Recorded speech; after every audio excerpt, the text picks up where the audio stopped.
संसद है, कार्यपालिका है, न्यायपालिका है, मीडिया है, आवाज कहां है? आवाज होनी चाहिए। वंचितों की आवाज को आवाज दी जाएगी, इस आवाज को बुलंद किया जाएगा, ये आवाज बंद नहीं होने दी जाएगी। दूसरी एक महत्वपूर्ण बात मैं आपको बताना चाहता हूं, वो समझना बहुत जरूरी है कि भारत में दो प्रकार का मीडिया है। इलेक्ट्रॉनिक मीडिया में एक लाइन चलाने वाला मीडिया है, एनडीटीवी वाला। क्या है उसका नाम? रवीश कुमार। वो कहता है कि मैं बहुत प्रोग्रेसिव हूं। वो ऐसा शो करता है कि वो बहुत प्रोग्रेसिव है, मगर ऑक्सफैम ने ये प्रूव किया कि उसका सारा जो लीडरशिप है वो सारी की सारी ब्राह्मणों की। हाँ, इतना है। वो प्रोग्रेसिव कहने वाले लोग सारा का सारा ब्राह्मणों का है, उनका नियंत्रण है। और वो क्या करते हैं, बोलते ये जो रिपब्लिक टीवी वाले लोग हैं या चौरासिया वाले हैं या भोपू टीवी जो है इनका, वो मोदी का गोदी टीवी बोलता हूँ, गोदी टीवी, कि मोदी के गोदी में जाके बैठे हुए लोग हैं, ये उनका है। तो वो मुस्लिम विरोध को मुद्दा बना करके अपनी खबरें देते रहते हैं।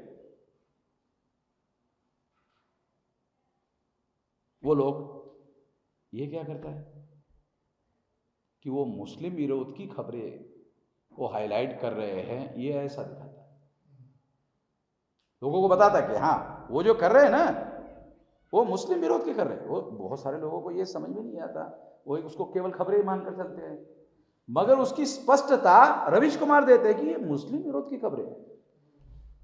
ये बारीकी आप लोगों के भी शायद समझ में नहीं आई होगी। वो एक ही काम कर रहे दोनों, कॉम्प्लीमेंट्री काम है।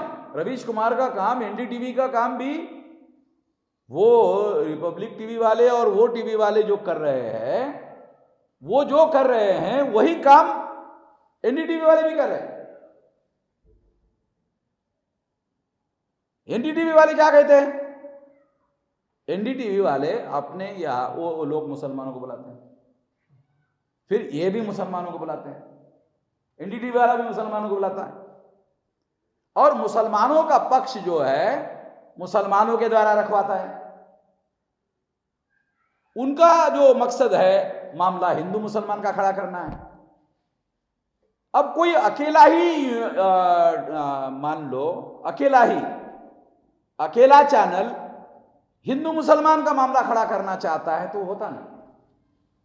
उसके विरोध में कोई चैनल खड़ा हो जाए और वो चैनल कि ये हिंदू मुसलमान का ध्रुवीकरण करने के लिए कर रहा है, ऐसा बताने का काम जब तक कोई चैनल ना करे तब तक वो हिंदू मुसलमान का ध्रुवीकरण होता नहीं। तो रवीश कुमार वही कर रहा है, एनडीटीवी वो कर रहा है। यानी जो काम रिपब्लिक टीवी वाला या वो लोग कर रहे हैं, सेम काम जो है वो एनडीटीवी वाला भी कर रहा है। यानी उससे क्या होता है, वो मामला हिंदू मुसलमान का ही बनता है, ध्रुवीकरण का मामला ही बनता है। वो केवल उसको हाईलाइट करता है कि इससे हिंदू मुसलमान का ध्रुवीकरण होता है। जो लोगों को समझ में नहीं आता वो भी समझ में आ जाता है उसके बारे से, ध्रुवीकरण होता है, फिर तो अच्छी बात है, फिर तो अच्छी बात है, ऐसा होना चाहिए। और अगर वो वास्तव में विरोध में होता तो मैं देखता हूं उसको विज्ञापन इतना ज्यादा कैसे मिलता। अगर वो रियल में उनके विरोध में होता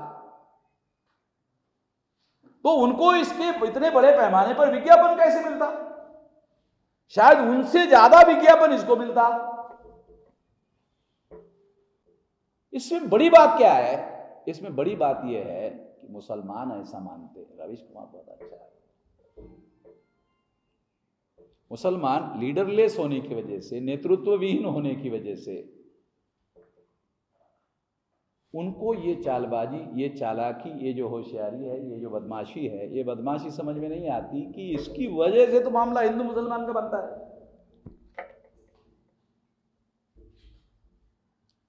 ये बात दूसरे लोगों को, बहुत सारे लोगों को, खासतौर पे मुस्लिम लोगों को समझ में नहीं आते।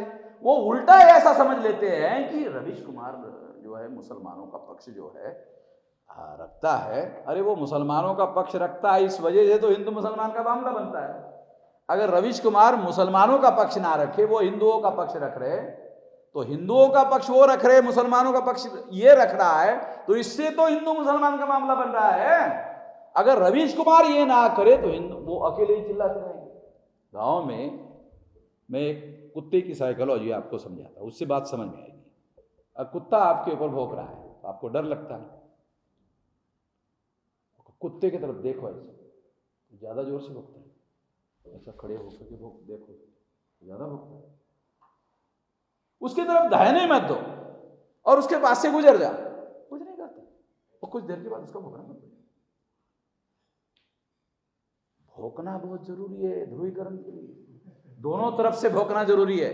वो उधर से भौंक रहा है, इधर से भौंक, तब ध्रुवीकरण हो, तब लोग स्टैंड लेंगे ना, तब स्टैंड लेंगे। जब स्टैंड लेंगे दोनों तरफ के लोग, तब ध्रुवीकरण होगा। तो ये दोनों मिलकर, वो भी ब्राह्मण, ये भी ब्राह्मण, वो भी ब्राह्मणों की शक्ति, वो भी ब्राह्मणों की शक्ति, तो ये दोनों ब्राह्मण जो है इस देश में 3.5% लोग हैं, उनको मालूम है हमारी संख्या 3.5% है, ध्रुवीकरण किए बगैर राज्य सत्ता पर हम काबिज नहीं हो सकते। इसका वास्तविक इलाज क्या है? जो हिंदू के नाम पर ध्रुवीकरण कर रहे हैं, उसका वास्तविक इलाज है SC ST OBC की सामाजिक समस्याओं को हाईलाइट करना। Ravish Kumar SC ST OBC के मुद्दे पर कभी कोई बात नहीं करता। जब वो कभी कोई बात नहीं करता तो वो प्रोग्रेसिव किस आधार पर है? मुसलमानों को यह बात समझ में आती नहीं है। इस संदर्भ में मुसलमानों को यह बात मैं थोड़ा समझाना चाहता हूं कि मुसलमानों को सेकुलर पार्टी पसंद आती है। अब मुसलमानों को सेकुलर पार्टी पसंद आती है, सेकुलर ऑर्गेनाइजेशन समझ में आती है, या सेकुलर चैनल पसंद आता है, तो उसको देखते हैं। तो मैं आपको यह कहना चाहता हूं, खोल देना। तो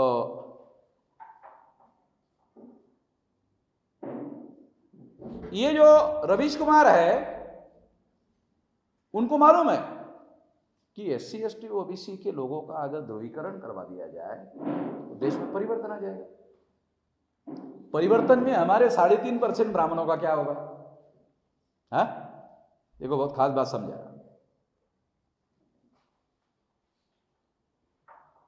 कि SC ST OBC का ध्रुवीकरण किया जाए तो देश में परिवर्तन आएगा।